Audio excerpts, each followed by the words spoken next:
This news update is brought to you by... This is how we flow. Oh, the offers are quite exciting, and the prices will leave you smiling. Everybody's got a cheerful glow. Get the new Samsung J5 plus 1 gig free data starting at just $345.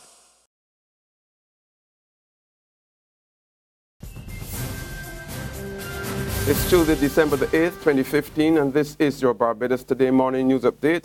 I'm Emmanuel Joseph. Thanks for joining us.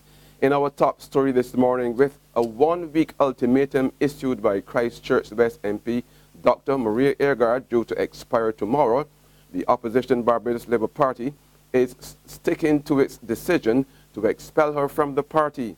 Last Wednesday, Dr. Agard's attorney, Hal Gollop QC, told a news conference he had hand-delivered a letter to BLP headquarters on Roebuck Street, St. Michael, demanding that the decision made by the Mia Motley-led National Council be reversed within 7 days, or else the matter will be taken to court.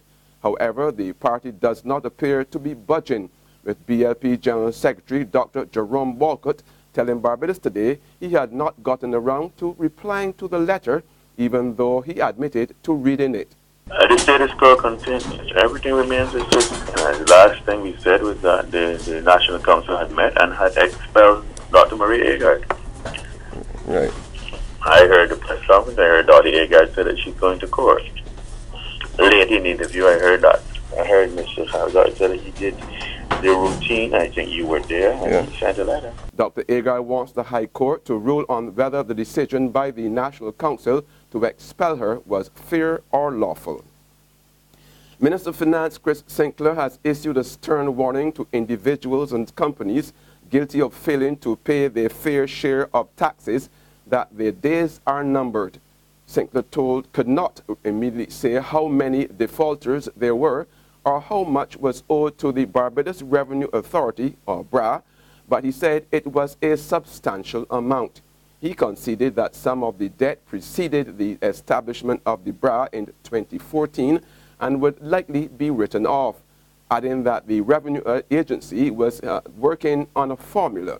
He promised that the Tax Collection Agency would be given more power to go after those guilty of not paying their fair share of taxes, and that it was being strengthened with highly skilled staff as well as more manpower. If we want to do the thing right, we got to do it. And that is how it is. Now, I know there's going to be resistance. It's a lot of resistance. I've seen the professionals in particular, you know, because there are some professionals who believe that they should not pay tax. And there are quite a few of them who do not. And soon enough, it will all come out how many are not paying. And if the current legislation or the current law does not take care of that, if the court system is not moving fast enough to prosecute people when they're taken there, then we have to find other methods to ensure that people pay their fair share. There appears to be a fresh move afoot to resolve the industrial impasse between the management of the plush Apes Hill Club in St. James and the Barbados Workers' Union. Barbados Today understands that the two sides agreed last night to meet on Thursday morning to try to end their dispute over conditions of work, including equipment and pay. Over 40 maintenance workers at the company, which operates a golf course and luxury villas, had been off the job since Friday, protesting management failure to meet with their bargaining agent. Meanwhile, the Barbados Union of Teachers is crying foul over the appointment of temporary teachers and has scheduled a meeting of all temporary teachers for 4:30 p.m. today at the headquarters of the Barbados Workers Union Solidarity House to discuss the matter. BUT President Pedro Shepherd has expressed dissatisfaction with the criteria used in appointing temporary teachers to the service. There's regional and international news after this short break. It was days before Christmas. I had so much to do. Shopping, more shopping, and I was feeling blue. There's a mother, father, a wifey, and friend. Lots of things to buy, but there was no money to spend. I found the answer. The BT shopping spree. 15,000 in goodies. Free, free, free. It's easy to enter. Nothing hard to do. Follow my instructions and a winner can be you. Visit facebook.com/Barbados Today. Do it quickly and fill out your form to enter this spree. Look, I'm shopping at the Costume Mega Store. Come down, fill your trolleys with goodies and more. And like me, you too can say, ho, ho, ho. Secure your future, be financially strong. Since 1983, we have been there for you. A smart range of products, great tax benefits. We're the solution to your hopes and your dreams. The Barbados Workers Union Cooperative Credit Union. The Barbados Workers Union Cooperative Credit Union. Humble beginnings to smart loans, smart savings. Save smart and borrow smarter. That's the move for me. Stability, prosperity. We're the solution to your hopes and your dreams. The Barbados Workers Union Cooperative Credit Union. The Barbados Workers Union Cooperative Credit Union.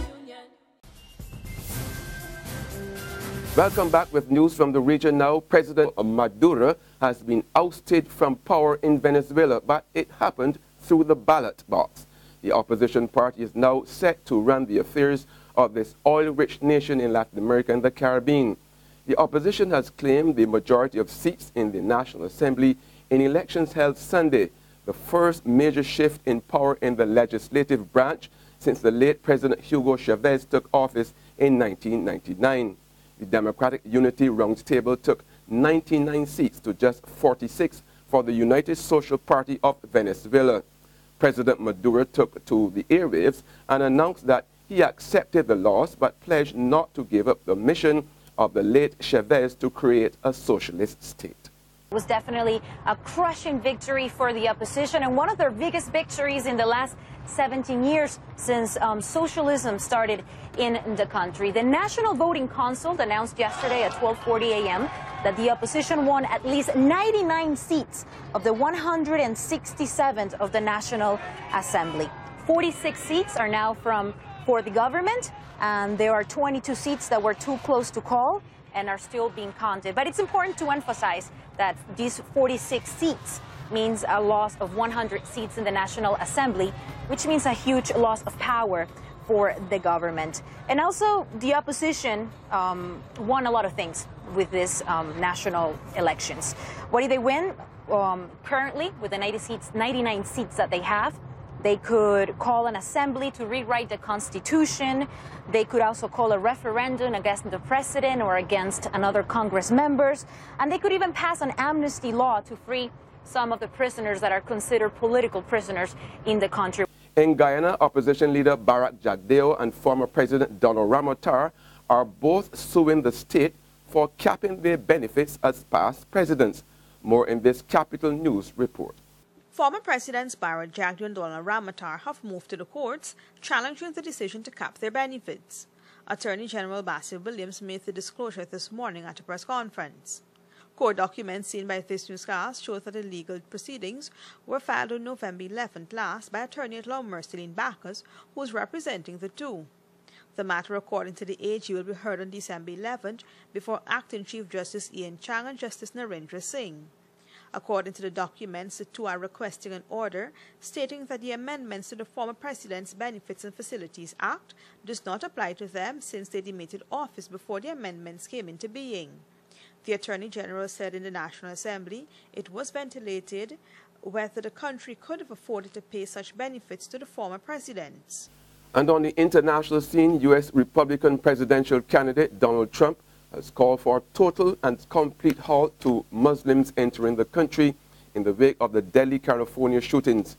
He said that polling showed a hatred by Muslims towards Americans that could put the nation at risk. Trump has also called for a wall on the Mexico border.